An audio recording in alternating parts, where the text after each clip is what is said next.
Conversations with Svend, offering insights and guidance in authenticity and vulnerability from real-life experts in relating conscious sexuality, money, prosperity, healing, and outdoor well-being.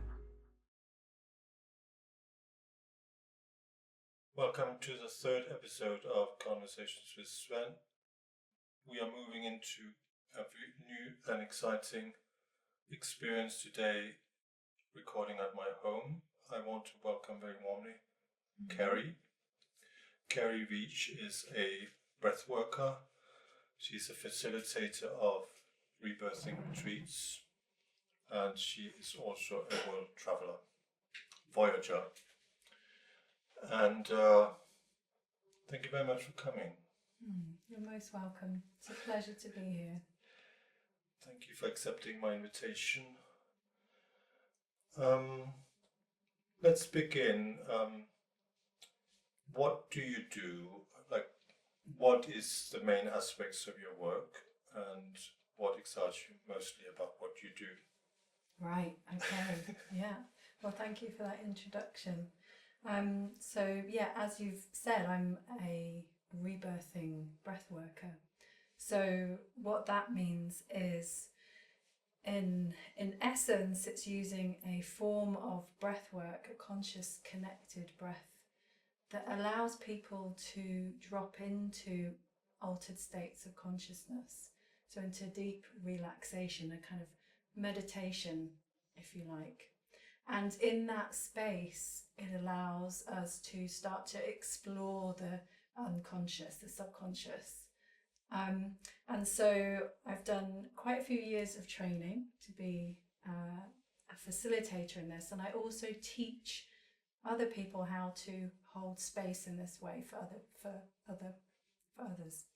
So I have students with two different schools that I work for, and it just is, breathwork itself, it is such a large movement now that we hear many different articles in magazines, we see podcasts, like this one, and so the word is really spreading across to many people, and it's incredibly accessible because it's using the breath as a form of accessing ourselves and our wisdom.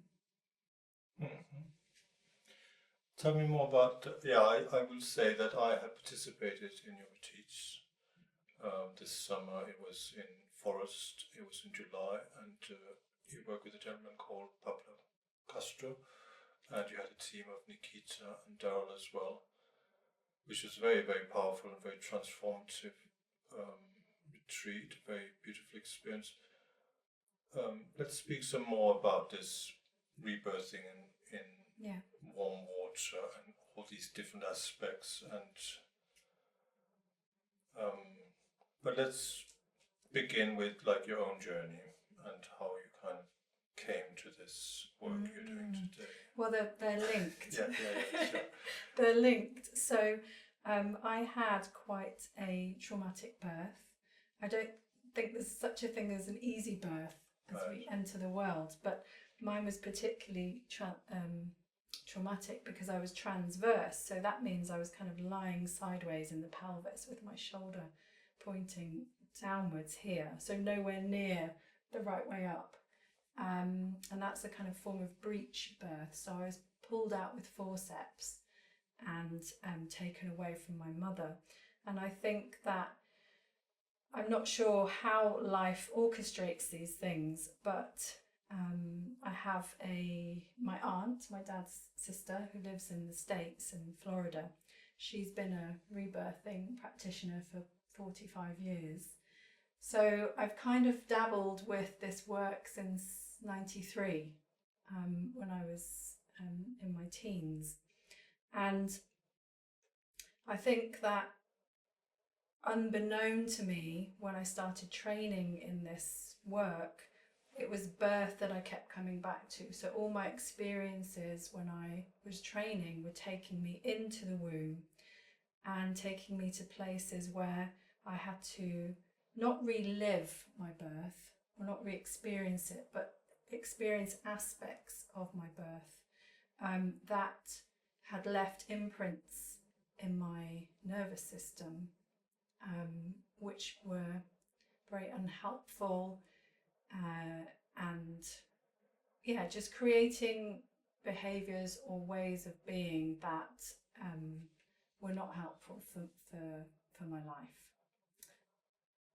Does that make sense? Yeah, totally. Yeah. And how did that lead you to the facilitation of rebirthing in warm water? Right, yeah. Well, the training that I began in 2016 was, I had no idea what this breathwork was, where it was going to lead me. I had no idea. I had no idea it was going to be linked to my birth. But the school that I chose to attend, I think Google has a contract with the universe, because whenever I've gone on Google to search for things, it kind of leads you in a particular direction. And I ended up at a school that was about rebirthing. So it was all about looking at those really young informative years and our time in the womb and our time before we came into the womb. And that was the focus of the training. So remind me of the question. Your journey towards facilitating. Yes. So that school particularly focuses on the warm water work, the warm water rebirthing, and that comes from Leonard Orr. So the origins of rebirthing breathwork, because there are many different kinds of breathwork now. There is functional breathing, there is breathwork for optimization. So if you want to become a singer or an athlete, there's breath techniques for this. There's breath techniques to support well-being. But then there's also the kind of alternative, more shamanic practices, the therapeutic practices, which is the realm that I work in. And Leonard Orr, in the 60s, he was based in the States, and he was really into personal development, and he would spend a lot of time in warm water, in the bathtub. He would also visit an ashram, Hadikan, in northern India, and had a guru there called Babaji. So he was very kind of connected to this spiritual path, as well as on this personal development path. And he couldn't understand why he had so much depression in his life. And when he was so meant to be so enlightened, he'd been doing all this work, and still he had these bouts of depression.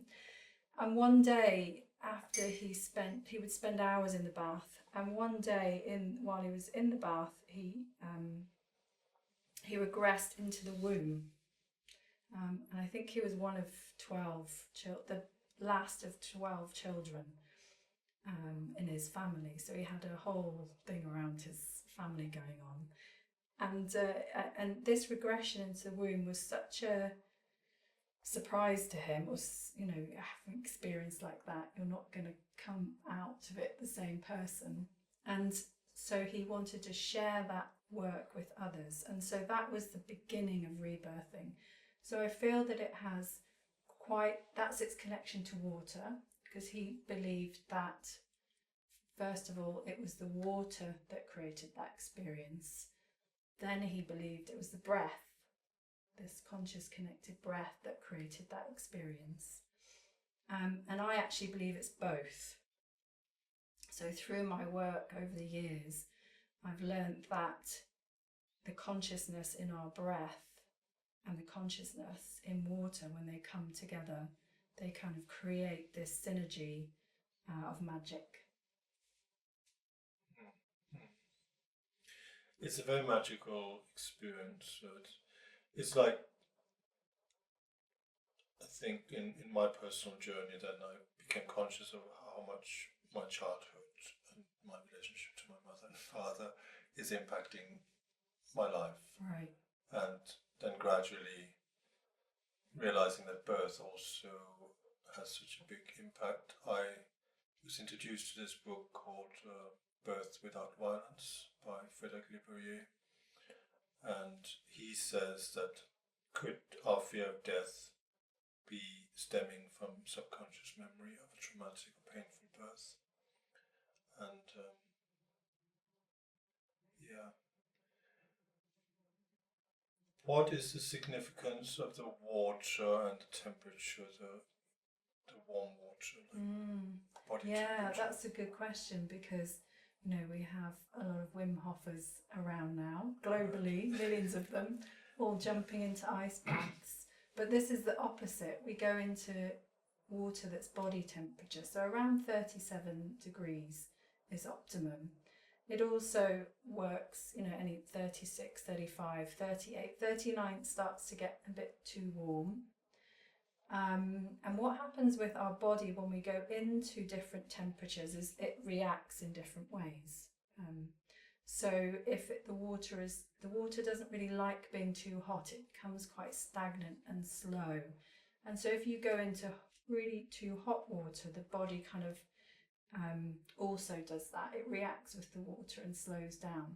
Whereas body temperature, you can be in there for significant amount of time and feel really relaxed. And one element of how this works is we need to feel safe and we need to feel relaxed. And there's something in our psyche that reminds us of being in the womb, I guess, from having body temperature.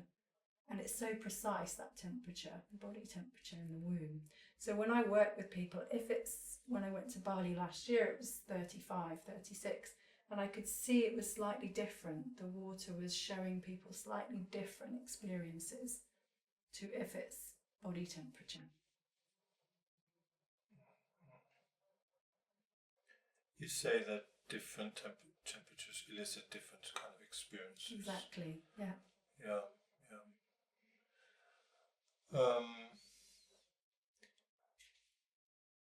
I think let's speak about the retreat you facilitate. Sure.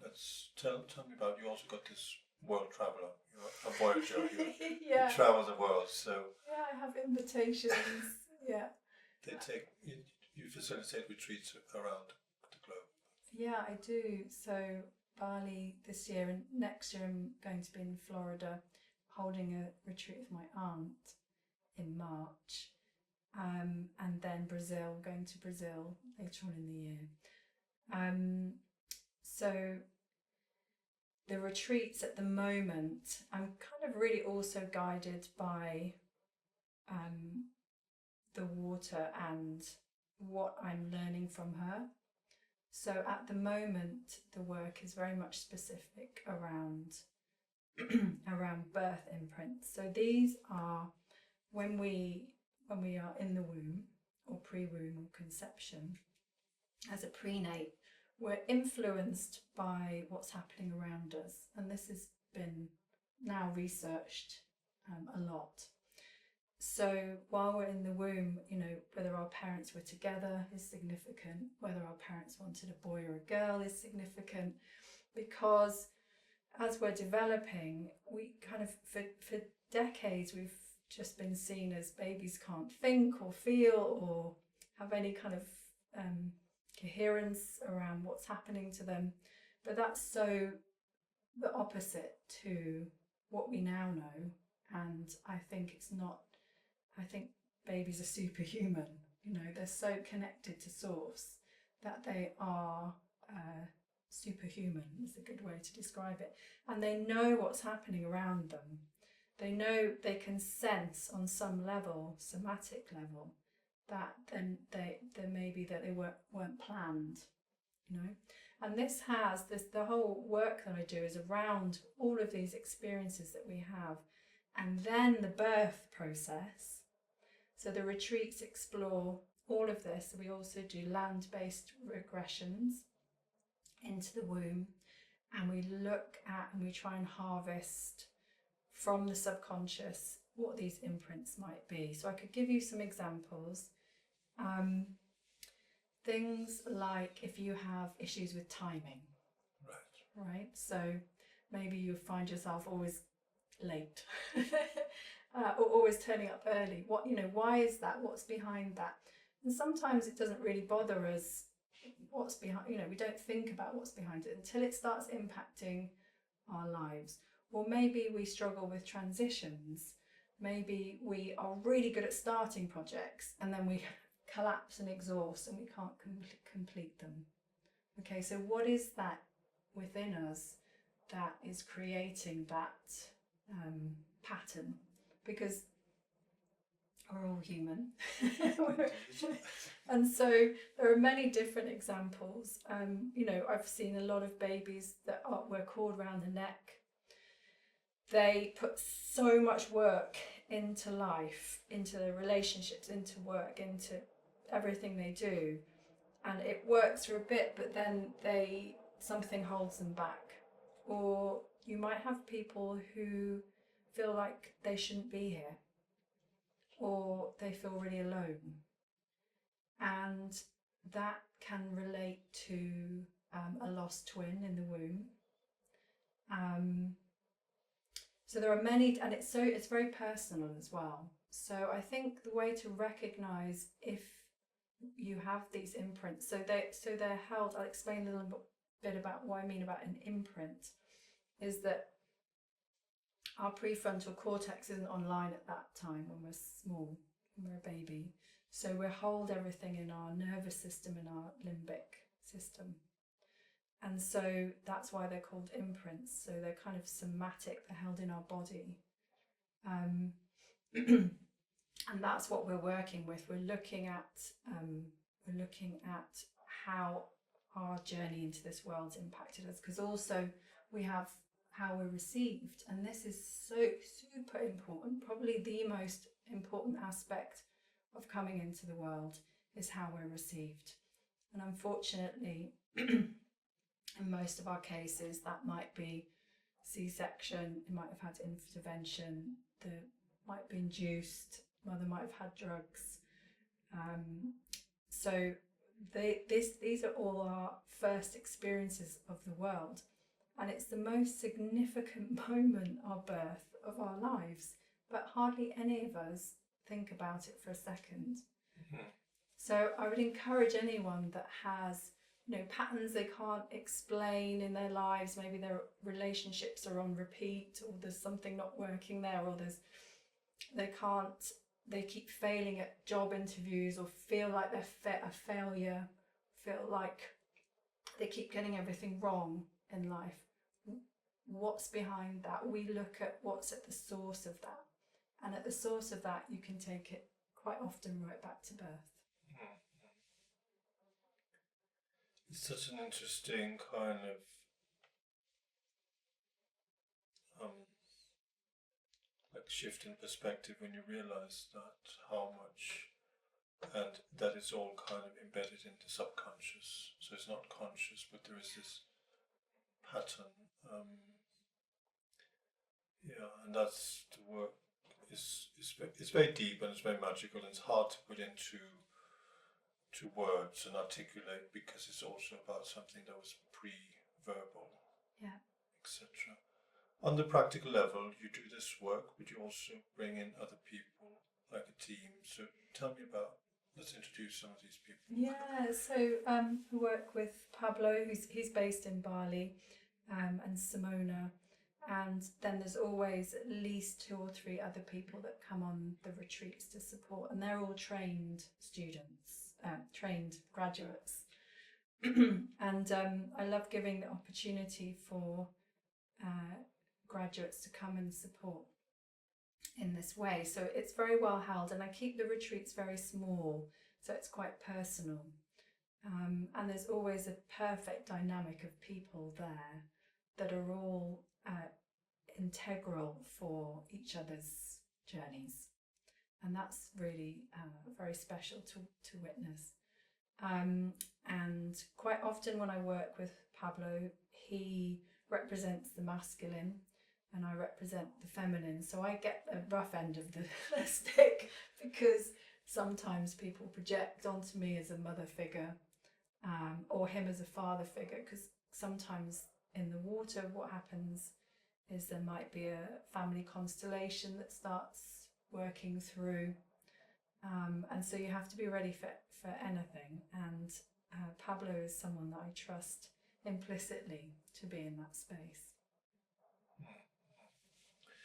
Well, I can second that. I mean, he's really quite like very safe and warm, nurturing, kind of representative of the masculine. Yeah. It's very beautiful. And I thought, I liked the team kind of, and I felt according to my mum, and that's also part of this process, that we make inquiries from our mothers, fathers, and to our own birth. So I'm the second child, born 20 months after my sister. I had a normal birth. It was very quick, according to my mum, and I had the experience that I've done a lot of various things, and I've always felt this need to kind of be special and kind of stand out. And there we go. That's an imprint right there. So quite often babies that had a normal fine birth or a normal birth, they don't feel special because it was no different to someone else that's had some other kind of birth. So it's interesting that that's what you're sharing. Yeah. Well, that process of inquiry is a big part, and for me, having that conversation with my mum, because my mum is 82 now, and I'm born in 1969, and I think she was quite pleased, and it was quite lovely for me to make those inquiries and hear about the birth kind of, and her experiences of giving birth. So I felt like after the retreat, I felt quite a lot of shifts in the way that I experience life. I feel a lot safer. I feel a lot more confident of being ordinary, and I also feel a lot more comfortable of screwing up and making mistakes. I mean, in fact, I think that's been a part of my process for many years, that I think we cannot be creative unless we're willing to have an experience and learn something from quote unquote making mistakes, which is a Gestalt therapy and learning curve. It's very deep and magical work, and I would warmly recommend, no pun intended. Let's speak more about the energy of being in the water. This is kind of, what does the water do? Because you're quite obsessed with water, right? I mean, I'm developing a relationship, a deeper relationship with water. Yes, but can I just pause there for a minute, because I just wanted to, celebrate that conversation with your mum, and also probably how healing that was for her. It's something we don't go to our parents to speak about, but actually it can open a whole load of things for them as well, for our parents, around the birth, which maybe have never been spoken about. So this work also impacts those around us. So I just wanted to say that. And so the water, my goodness, where to begin? The water's like for me, what I'm learning through this work is the water is a living being with a vast consciousness, and it's as if every drop of water, every drop of dew or raindrop or drop of snow or a lake or a river, it kind of all holds this vast memory of, it's been around for 4.5 billion years, right? Seen a lot, experienced a lot. We drink the same water as our ancestors. It's in our bodies, it's in our brains, it's part of us. So why on earth would we not? And we naturally gravitate towards water, don't we? When we go on holiday, we want to be near water. And so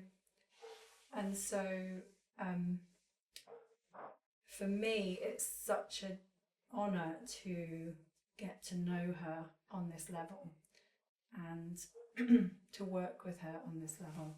And I think that she's willing to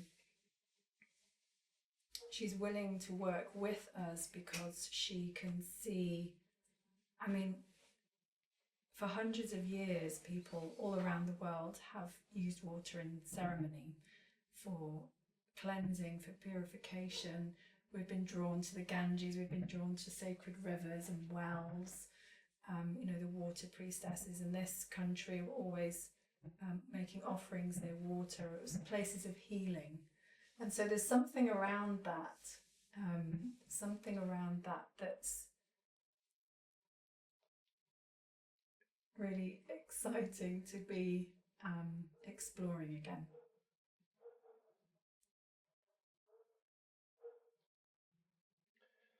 I felt there was I'm not religious as such, but I have been on a religious path, and I really felt this element of baptizement and the cleansing and the purification, and also very much that transmutation.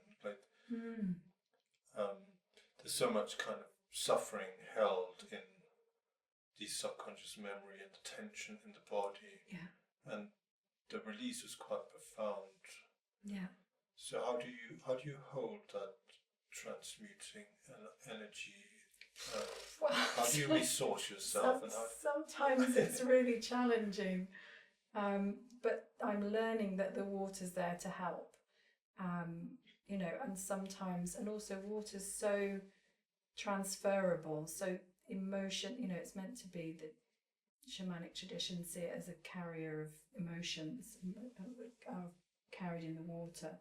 There's something in that. So when you're working in the water, it's really much clearer than working with somebody on land, how they're feeling, what's coming up for them, and it's very, I can feel it in my own body, but it's just passing through. It's not as if it's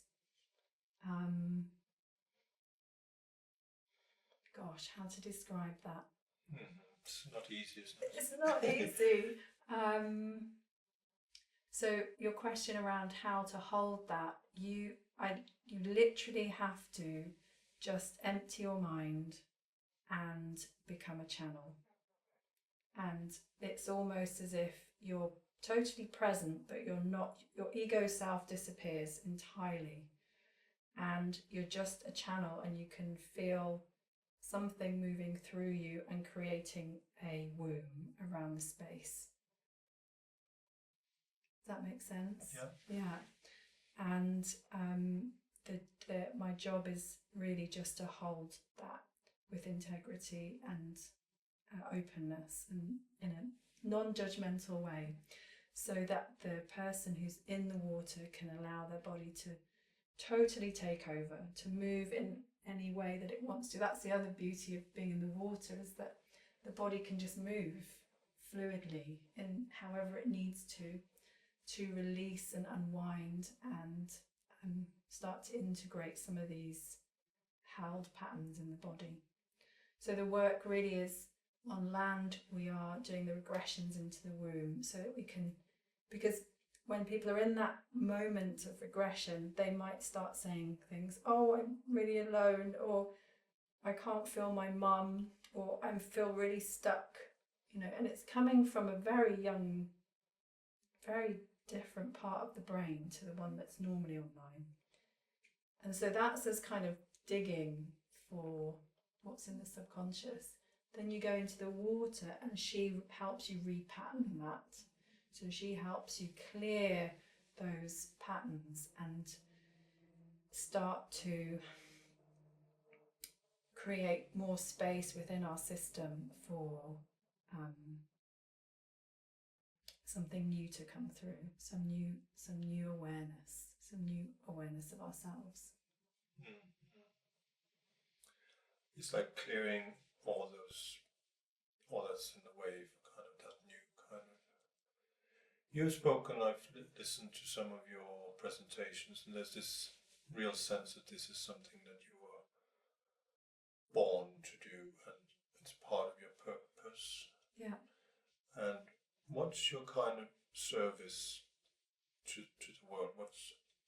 Can you expand on how that informs? I'm not quite too sure, because I'm not really sure what guides me. I just make decisions about things that I want to do, and it works out. It always works out. Yeah. So I'm being guided by something. Yeah. And I feel very much in service, and I think because I'm in service, I'm also supported. In all the work that I do, it just works out. Yes.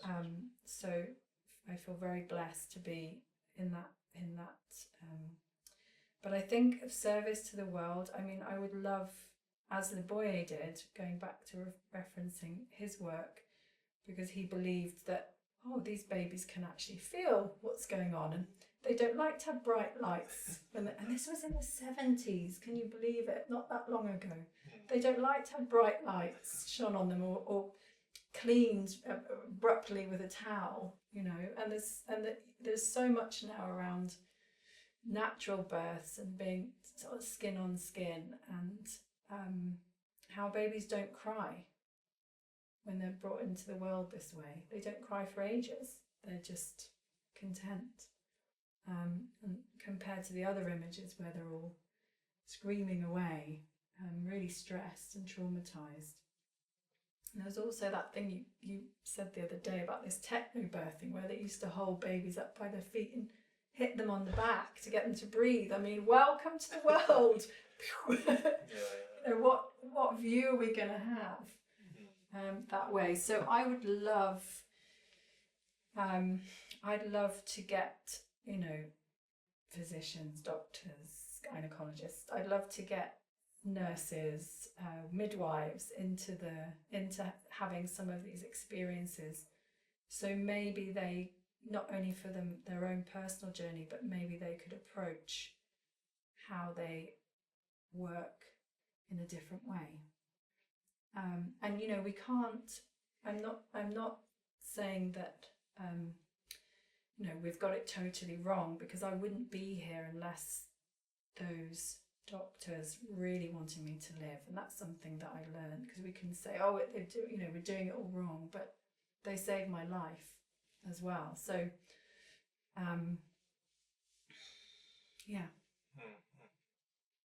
I think that would make a difference. Well, it feels like it is part of like an educational kind of mission of, you just start with one person at a time, isn't it? But that sense of purpose, I feel that very strongly in your work, that it's kind of, and I mean, I was also studied human design a little bit, and you're a manifesting generator, so you need to just trust whatever sparks you. Yeah. It's like, and that's kind of like, fascinating, isn't it? Yeah, I think we can speak some more about birthing and our time in the womb, and how different kind of births affect people in different ways, and your own birth, maybe. Yeah. A little bit about that, and then so different kind of scenarios. Yeah, sure. So so as I mentioned, I was transverse, which is a form of breach, and I was pulled out at the Caitlin rotation forceps delivery, which when I was on one of my trainings, when I mentioned that, the midwives were just like, their faces said it all. It's an emergency C-section nowadays, but not in the 70s. So it was pretty hairy, touch and go. I've had 3 near-death experiences throughout my work that I've been doing around my birth. So I kind of really believe that that's linked. This kind of continuum of life, birth, rebirth is very much linked, and I believe that from experience. But yes, so my mum was given anaesthetics before the forceps, and so my experience of coming into the world was absolute fear. So first of all, you move away from your mum's heartbeat as you move into the birth canal, into position, before you're engaged. And that already is beginning this transition because you're no longer near to your mum's heartbeat. And then you're kind of pushed through this little canal, and there's lots of bones to navigate before we come into the world. And if we're in that, I think all babies already, it's pre-programmed within us. It's innate that we know how to be born. We know how to get in position. We communicate with the mum when we're both ready. There's like this, who'd have guessed nature's perfectly orchestrated birth. But we love to intervene. Yeah, we don't always trust nature. So my entrance into the world was totally out of it. And so not only was that a scary place to be, but it was going against my innate wisdom of how to be born. And then to be received in the way that I was, so umbilical cords cut very quickly,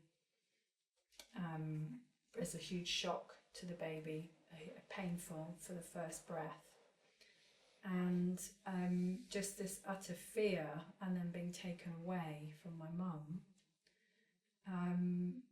you know, and so that led to, I mean, I could write a book about this. I've probably got every imprint but one of the main ones was just having a fear of people. And so I had many different, you know, coping mechanisms in life, mainly work. You could put me in front of, you know, board room table of different, because I've worked in festivals.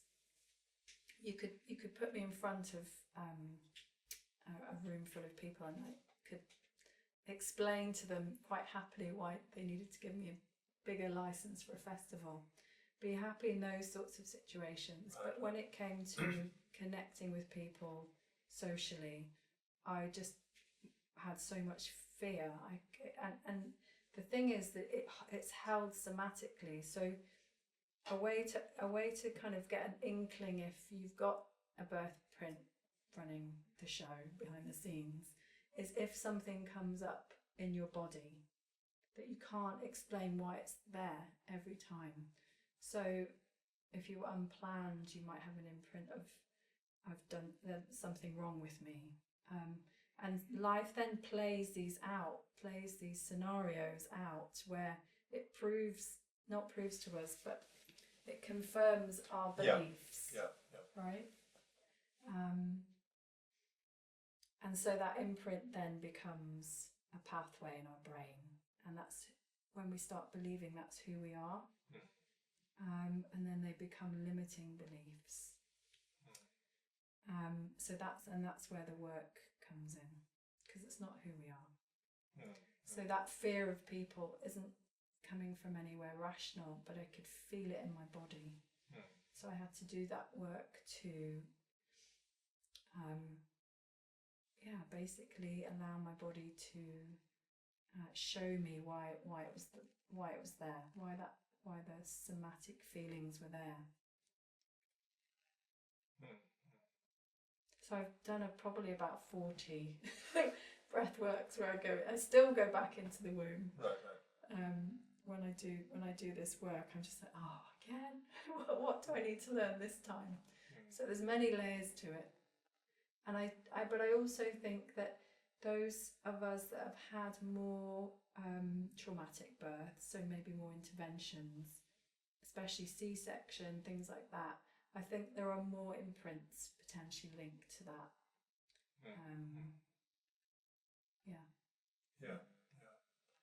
Well, maybe expand a little bit on how different kind of births affect our lives. So we got C-sections. So C-sections is a big one and worth speaking about, because so many of us are C-section now. There's always at least 2 or 3 on every retreat. And this is really quite a lot based around autonomy, because we're all geared up for a natural birth. Mum's already geared up for a natural birth, and then suddenly out we come. Total shock to the system. There can be a lot of anger related to this, because our births are rite of passage into the world, and so that's been taken away from us. So there can be a lot of issues with authority, a lot of anger issues. It also takes babies who are C-section longer to be able to walk, because there's a process just as we're about to. The final process of birth is the baby uses its feet, and that then kicks in a whole other series of things that happen in our body that activate the walking when we need to walk and things. So that it's all linked, but also it can also be quite personal to that person as well. So it's not that all C-section babies will have a problem with authority or autonomy. You know, it's like finding their sense of self again. And other types of births, I think we can expand a little bit on this topic. It's so interesting, isn't it?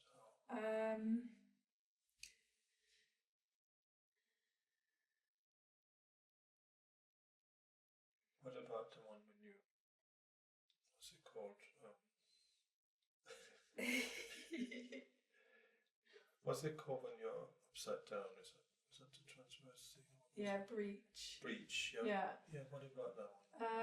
Yeah, that's a tricky one as well. I mean, you know, each one is very particular to each birth, so you can't really generalize. But we mentioned the cord around the neck. That's, you feel like you're putting a lot of energy into everything, but you're not getting anywhere.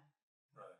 And my experience actually of cord around the neck babies is probably the most traumatic, because it is real life death scenario. Because every time you try and move forward in life, you're being stopped, strangled almost. So breach, there, you know, sense of direction is common. Yeah. You know, not really knowing which way around things are, which order things are in, and not being able to do things yourself, needing support with things because you've had to be maybe manipulated around the right way, or you've had to have support to be born. So there's that kind of you know, I can't do this alone. I can't do this by myself. When you hear people say things like that, it's like there can be one-off times when we say we can't do this, but when it comes in more frequently, that's an indication that there's something deeper at work. So yeah, I can't do this alone is also a quite a common imprint.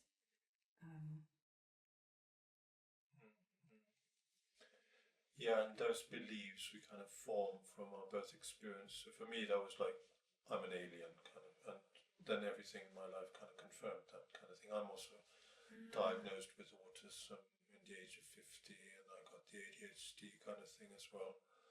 But I must say, since I did this work with you, and I came in contact with you, I heard about you from another breathworker. I've done a lot of breath work with Alan Dolan, who is the kind of breath guru, and you have worked with alchemy of breath. And so I think I heard from you from a lady called Kerry Adamson, who's trained with alchemy of breath as well.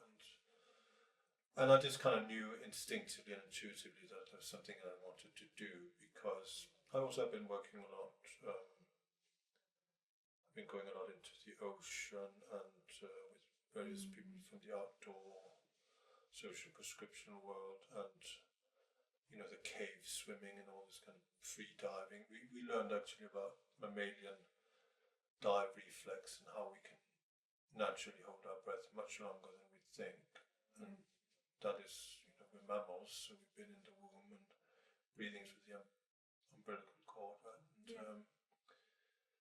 And then the first breath and all. But I just feel like for me, it's just been quite a huge shift in the sense that I just don't feel the need to make. It's an interesting kind of paradox. I kind of feel like I don't feel the need to work so hard to kind of. I feel much more comfortable being ordinary, and I feel much more comfortable about giving things a go and not fearing like rejection and all this kind of. And I feel with my relationship with my mother, it's just so much better. Also with my sister, because she's quite close. There's a little bit of tension there. Yeah. Sibling, and with my brother and my family. And I went back to Denmark shortly after the retreat. It has really had a huge impact, Kerry, and I feel it's just something that I would like more people to experience, because it's hard to kind of qualify in words, but it is. It's hard, yeah. But I have written a testimonial. So you have a retreat next year in Forest again in Wales, right? Yeah, the Abergavenny in Wales in July. That's an annual one, mid-July every year. Right. Yeah. Because another thing that I experienced with this alien kind of experience was also that I went to the retreat, and yourself and Pablo, and there's a few people, but a lot of people I didn't really feel that strong connection with. And then going through the retreat, which is about 5 days, and having all this experience, I became much more like it was a fractal family, that we're all there very obviously for a reason. And yeah, it's very powerful. it is, yeah. It really is. And supported by nature there as well. It's such an amazing venue. Yeah, I find that it's a very magical setting. And yeah, so you have a little bit of, you go to Bali, and now you've got Brazil and Florida as well. So we'll link it in the website, to your website, and so people can learn and if they want to come there. How do people find you, Kerry, in general? What's the way to get to you? I have no idea how people find me, but they do.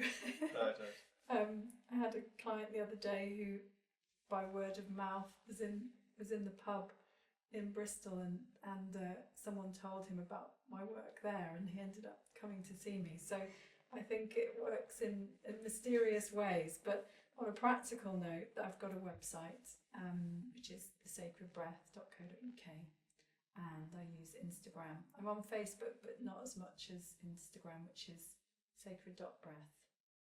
So those are the two kind of main ways that people can find me. Right. And what do you offer?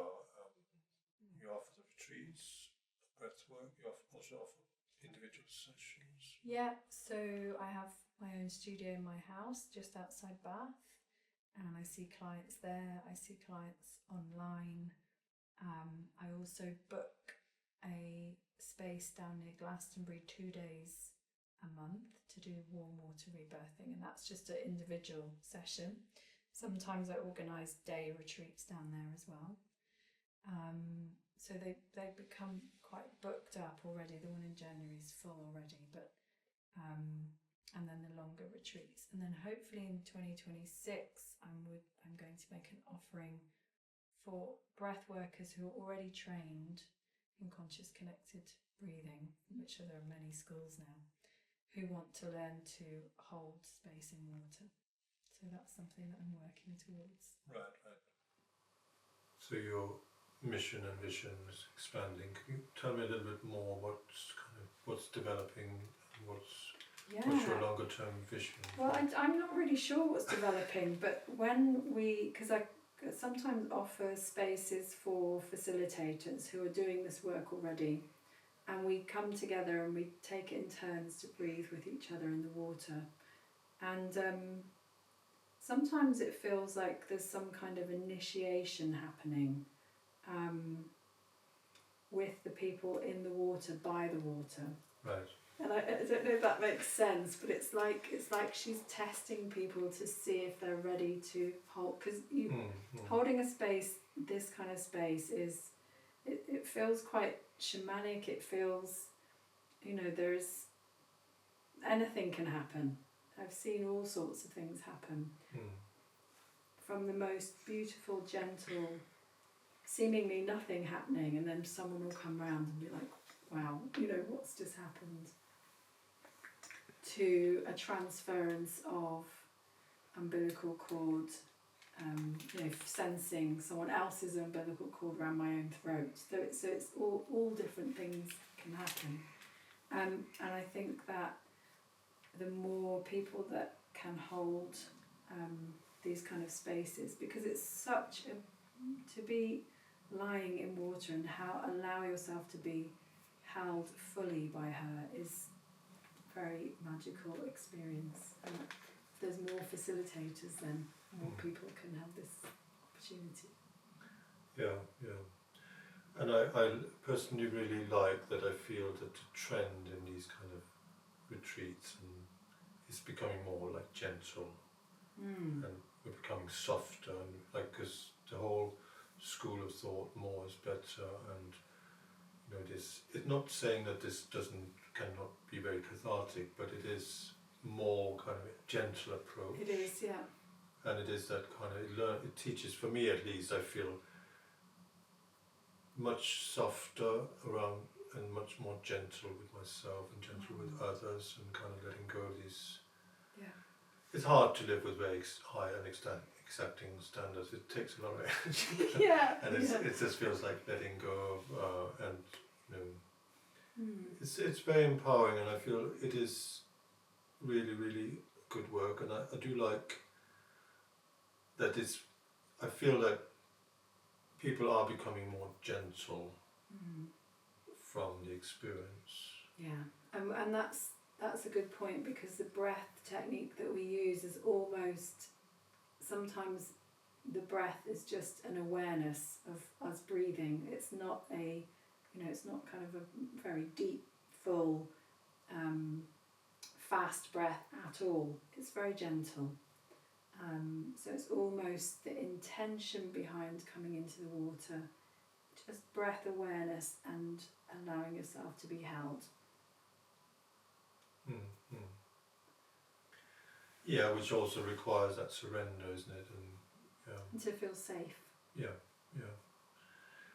The safety aspect is really a big part of it, to be able to create that. As you know, I spoke with Jem like in my last one, and it's like the experience of feeling safe in the world has to be a sense of nervous system feeling regulated and expanded. So in one sense, nobody can ever make other people feel safe. It has to come from that transformative feeling of feeling safe in the body. Yeah. Creating that space where people can have whatever experience they need to have, maybe reliving deeply traumatic experiences and going back to very painful experiences, because you never know what's going to come up in the experience, right? Because it's also subconscious, isn't it? So it is. Holding that space is quite. Yeah. Although kind of this sense of feeling like you're reliving something, and the fear and the terror and the emotional overwhelm, that doesn't tend to happen. No. So that's not the experience that happens. It's almost just allowing the body to move through those sensations, and you're almost witnessing yourself. So you're not like overwhelmed by anything. No. It's never too much for your system to cope with, because we have these amazing bodies that when you allow them that space of to do what they need to do, then it's done in a way that isn't overwhelming. Our bodies don't want to overwhelm us. But I would say about the safety is that, you know, you get a sense when you're with somebody if you feel safe with them. Right. And I think it's important as a space holder to have done all this work so that you can be there, present, and not have your own things come up in the space. And that's what creates safety as well. So there's that sense of trust. That somebody, that you get a sense of trust with somebody. Yeah. Well, you're very authentic and you're very vulnerable in kind of your own, but you're also holding the space, right? Yeah, I'm just laughing because I'm just remembering Pablo and I in our retreat. Pablo was, because, you know, as we're working through this each time, there's always more layers, and he was cesarean section, and we'll be diving into, you know, stage 2 of birth and learning what happens at this point, and he'll have this realization. He'll be like, "Whoa, that's me. That's how I relate to the world." And we're in the middle of this class and we're holding space. So yeah, but things come up. Yes. They come up when they need to come up. We don't have control over that. But it's then, how do we come back to that grounded presence and holding space, which we can. So authentic. Yeah, and it's also, you know, it is a lot of fun. It is that kind of, it brings up a feeling, it brings up a sensation, and it's just allowing it and being with it, allowing and accepting and embracing it, and maybe you can speak a little bit about how our birthing, and then the inner child, and then the other aspects, the inner teenager, and how does it... So yeah, I can speak to that. So I like the way that shamanic traditions view this, in that we are, and this is also at the school that I teach in, it's like we're whole and complete. Yes. As we are. Yes. So there's nothing to fix. You know, there's nothing inherently wrong with us. We are whole and complete. But at times in our lives where we've experienced an overwhelm of some event, or something's happened to us where we've been out of our comfort zone, you could call that a trauma, you could call it a life shock. Yeah. Then different parts of us become fragmented away from the whole. Doesn't mean they've left, it means that they've kind of separated. So we can maybe see ourselves as having these inner children who are separated from the whole. And this work is also very much about looking at and welcoming home, almost like a soul retrieval, welcoming home these parts of ourselves. So there's this idea also, you know, internal family systems has this idea of self, the self. Mm. What is the self? Many different selves. No, the higher self, or this part of us that is connected. So when we're in the womb and we come into the world, there is this sense of connection to source, if that's your belief system, connection to everything, and something greater existing than the individual, you know, this kind of collective. So this work is about remembering that sense of self, that adult self, the higher self, the one that knows the answers, it knows how to hold us, it knows how to love all of the parts of ourselves, it knows what's best for us. And this work really invites in that remembering that part of us, so that we can then realise that we're infinite beings. Well, it's coming into wholeness and coming into integrity, remembering that we are always whole, perfect and complete, and but then reclaiming, that's very alike with Gestalt, as in reclaiming various disowned and abandoned parts that are hanging there in our field. And so I feel like so doing this work kind of helps everybody, because we might have that inner child might be as inner saboteur at times, and got all these kind of various archetypal kind of fractured, so bringing it back, coming in. That's really, it's returning home to ourselves. Is quite a nice way to describe it, because, you know, we're limitless beings, we have limitless potential, and it's just this, you know, this life that we create in our incredible mind that works over time, that creates these limits, limiting beliefs. And it's worth saying that not all these imprints from birth are limiting. Some of them, you know, equally we have these amazing, you know, I survived, I'm strong, I'm loved, I'm healthy. So there's all the other imprints that support us through life. But we kind of focus on the other ones more. Sure. Yeah. Well, it's bringing the conscious into the unconscious into the conscious and becoming aware, and awareness is the key to any kind of transformation. That if it's just there on the subconscious level and we don't, and there's these patterns, we can begin to recognize. Totally. Like like a child that was unplanned. I don't like to say unwanted, but unplanned. You know, so you come into the world, you've got this sense that you weren't meant to be here, and so how does that impact your relationships? You know, you might then set yourself up with partners who then play out this kind of feeling of being unwanted or not worthy. And that's when it's in the subconscious that you're talking about, unconscious beliefs. Or you might set yourself up at school always in groups of 3 where one person's left out. So, you know, you're making us, of course, it's because I'm not wanted. Yeah, so it's becoming aware that a lot of these can be a trauma response, like being overly independent as well, can be this, and learning to kind of receive and give is all.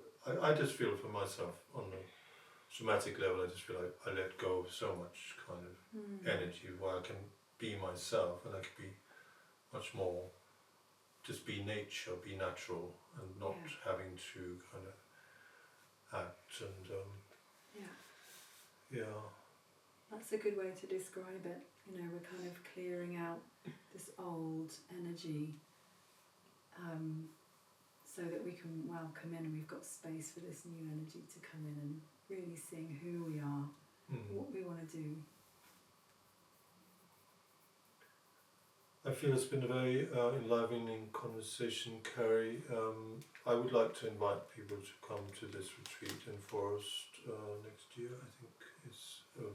I want to be there again, not because I didn't feel that I got a lot, and I just feel that I would like to be able to go deeper and maybe surrender more, and I would like to potentially be part of holding space with these type of retreats, because I also feel the energy of that we're all connected and we all need other people. We're not alone in this world, and we need to kind of work towards kind of creating shifts and living maybe more natural. And so any kind of thoughts you want to share, kind of like, you've spoken about the best way of finding you.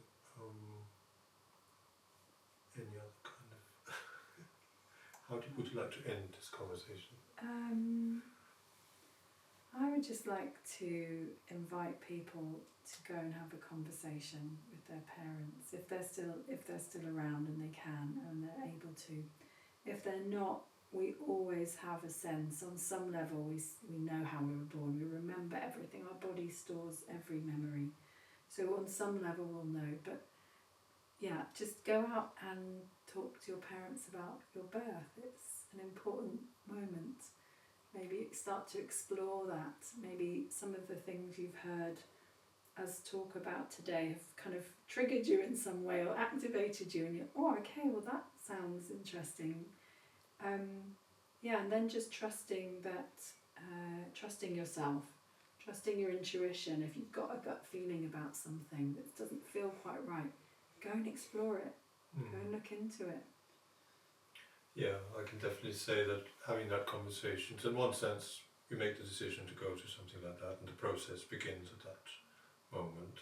Yeah. Having that process of inquiry, I felt was very, very powerful, and also really, I could feel my mother. My mother is old and she is quite formal, just Danish, kind of reserved, but I could definitely feel that she was very, very pleased that I would inquire. And then I saw my father's diary notes, and it just brought about this kind of ultimately we are love. We are loving, and bringing it back to kind of. Let's just speak a little bit about the aspect of breath and how the first breath, and how if you are feeling stressed and overwhelmed, what's one simple way of kind of using breath to kind of. Just to be aware of your breath, because we kind of breathe 23,000 times a day. We rarely think about our breath, and so the whole practice of breathwork really is about developing a deeper relationship with our body and our sense of self, and it can be a tool for supporting us. So when we do feel anxious or overwhelmed, or we might have just had a shock and a near miss in a car, or some road rage, or anything that's happening, argument with the neighbour, anything, we can always come back to helping regulate ourselves through our breath. It's the one autonomic nervous system response that we can control. And so just slowing the exhale down.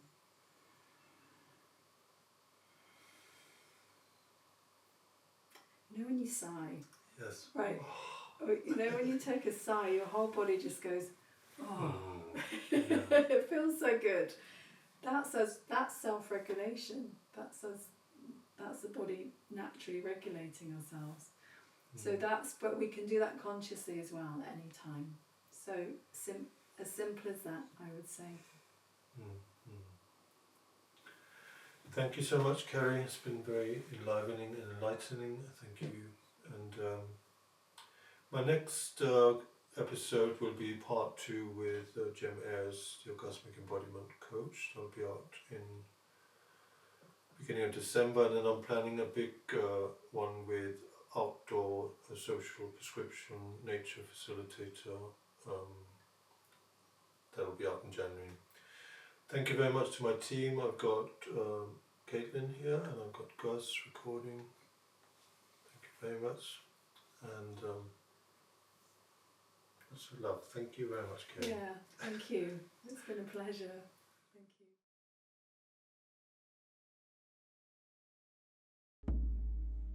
Conversations with Svend,